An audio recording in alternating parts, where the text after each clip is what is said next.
Muitas vezes nossa mente é preenchida com imagens angelicais de seres resplandecentes, vestidos de branco e irradiando luz. Mas tome cuidado, eles podem não ser tão adoráveis quanto você imagina. Na verdade, as escrituras sagradas nos oferecem uma visão completamente diferente desses seres, bem mais aterrorizantes e medonhos, que você poderá acompanhar agora nesse vídeo.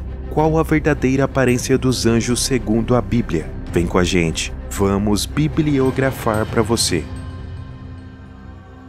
Os anjos são entidades que estão presentes em diversas tradições religiosas, não se limitando apenas ao contexto judaico-cristão, mas em espiritualidades como esotéricas, teosofistas, antroposofistas e novos eraístas, presentes em filmes, desenhos, séries, livros dos quais você provavelmente já tenha tido algum tipo de contato e, claro, na nossa imaginação. Esses seres angelicais existiram muito antes da criação dos seres humanos e desempenharam um papel na luta e proteção contra o mal. A palavra anjo é mencionada em toda a Bíblia e deriva do termo grego ángelos, que significa mensageiro. Os anjos são seres celestiais que residem no céu e foram criados por Deus com a finalidade de serem mensageiros entre ele e os seres humanos. Embora não possamos vê-los, nada escapa à atenção dos anjos. Embora não possamos tocá-los, eles são dotados da capacidade de interagir com as pessoas. Eles não estão sob nosso controle, mas têm o poder de derrubar governantes. No livro de Êxodo vemos que o Senhor selecionou um anjo para ir adiante de Moisés ao Egito, e esse anjo sozinho causou a destruição de uma nação.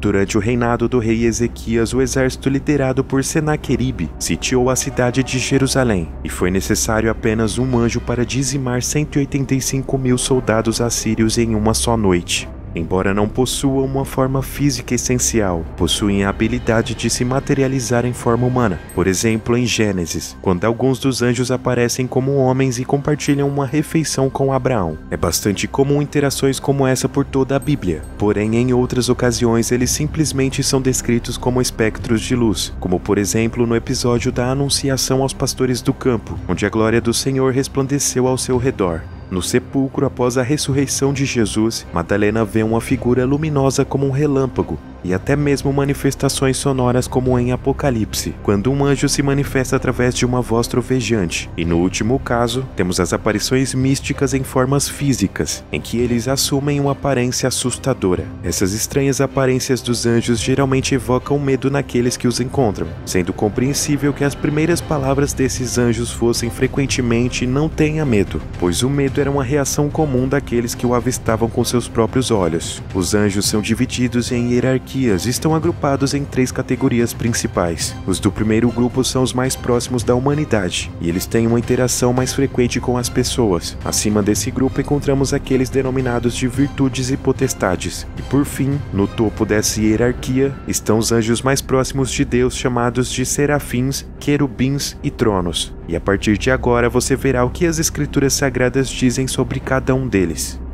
Número 1. Arcanjo. Na tradição cristã, Miguel é o único ser considerado um arcanjo, que aliás seria um título, e seu nome significa quem é como Deus. Ele é frequentemente retratado como um guerreiro celestial e líder dos exércitos de Deus. Miguel é mencionado em algumas passagens bíblicas, e sua figura é reverenciada em várias tradições religiosas. Em Daniel, ele é descrito como um dos príncipes que defende os filhos de Deus em tempos de tribulação. Na Epístola de Judas é relatado um episódio em que ele disputa o corpo de Moisés com o próprio diabo, o repreendendo em nome de Deus. E em Apocalipse, nos é revelado que além de Miguel ter liderado a batalha que resultou na expulsão de Satanás e seus anjos do céu, ele também tocará a trombeta que anunciará a segunda vinda de Cristo e o início do juízo final. Número 2. Serafins. Por incrível que pareça, os serafins são mencionados em apenas uma passagem da Bíblia, mais especificamente no livro de Isaías, onde o profeta tem uma visão celestial do trono de Deus e descreve a presença desses seres. No ano da morte do rei Uzias, eu vi o Senhor assentado num trono alto e exaltado, e a aba de sua veste enchia o templo. Acima dele estavam serafins, cada um deles tinha 6 asas. Com 2 cobriam o rosto, com 2 cobriam os pés, e com 2 voavam. E proclamavam: Santo, Santo, Santo é o Senhor dos exércitos. Ao som das suas vozes, os batentes das portas tremeram, e o templo ficou cheio de fumaça. Então gritei: Ai de mim, estou perdido, pois sou um homem de lábios impuros, e vivo no meio de um povo de impuros lábios. Mas um dos serafins voou em minha direção trazendo uma brasa viva, que ele havia tirado do altar com uma tenaz. Com a brasa tocou a minha boca e disse: Veja, isto tocou os teus lábios. Por isso a sua culpa será removida, e o seu pecado será perdoado. Essa visão de Isaías enfatiza a santidade e a glória de Deus, com os serafins proclamando a santidade do Senhor. Eles são descritos como seres com 6 asas e são responsáveis por adorar a Deus continuamente. Nessa passagem, o serafim também purifica os lábios de Isaías, simbolizando o perdão dos pecados e a capacitação do profeta para sua missão. Essa é a única referência direta aos serafins na Bíblia. Número 3. Querubins.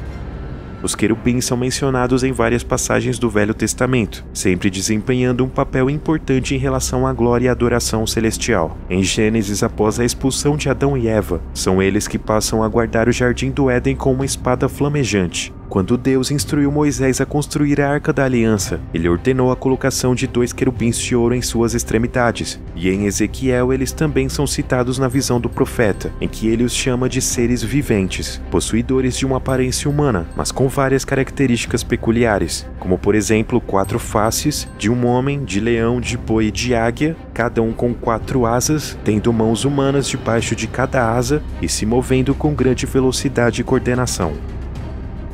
4. Principados.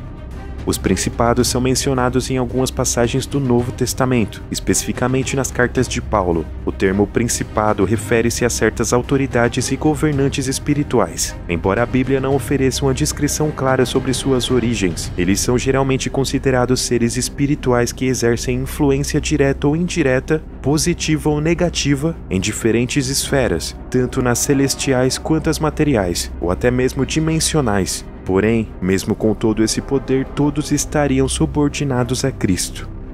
5. Potestades.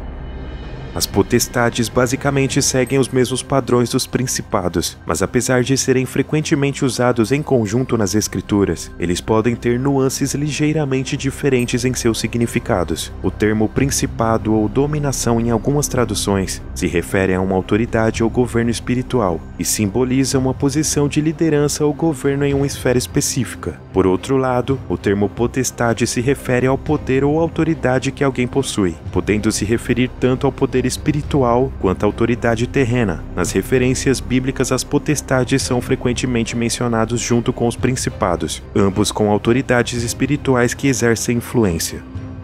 E número 6, girantes. Nos capítulos 1 e 10 do livro de Ezequiel, é relatado ser mais intrigante e causador de controvérsias entre os estudiosos até hoje. Chamados por Ezequiel de rodas, ou em outras traduções, girantes, esses seres se manifestaram através da visão do profeta, acompanhados pelos querubins. Quando os querubins se moviam, as rodas também se moviam para o seu lado. Quando os querubins levantavam as asas para se elevarem do chão, as rodas também os acompanhavam, de modo que zigue-zagueavam no ar em perfeita sincronicidade, com os movimentos dos seres viventes, indicando uma harmonia e uma ação coordenada entre eles. Seus pés eram retos, a planta dos pés possuía cambotas que brilhavam como bronze polido, e eles eram cheios de olhos ao seu redor. Pois bem, através dessa descrição muitos chegaram a uma conclusão tanto polêmica. Teria Ezequiel sido visitado por extraterrestres e discos voadores? Bom, esse já é um assunto para outro vídeo. Essa sem dúvida é uma conversa complexa em volta de simbolismos, e embora as escrituras forneçam descrições vívidas dessas criaturas angelicais, devemos sempre analisá-las dentro do contexto histórico e temporal em que elas foram inseridas. A verdadeira natureza e aparência dos anjos transcendem nossa compreensão humana limitada, mas ainda assim, a ênfase deve estar na natureza espiritual e nas funções desses anjos, e não em sua aparência física. Portanto, é crucial não buscar respostas definitivas sobre suas exterioridades, com base em interpretações literais, mas sim em explorar as lições e significados que essas descrições nos transmitem. Se você é novo por aqui e está conhecendo esse canal pela primeira vez, peço que se inscreva e faça parte você também dessa comunidade. Compartilhe se possível esse vídeo com um amigo e deixe seu like para nos ajudar. Então até a próxima. Tchau!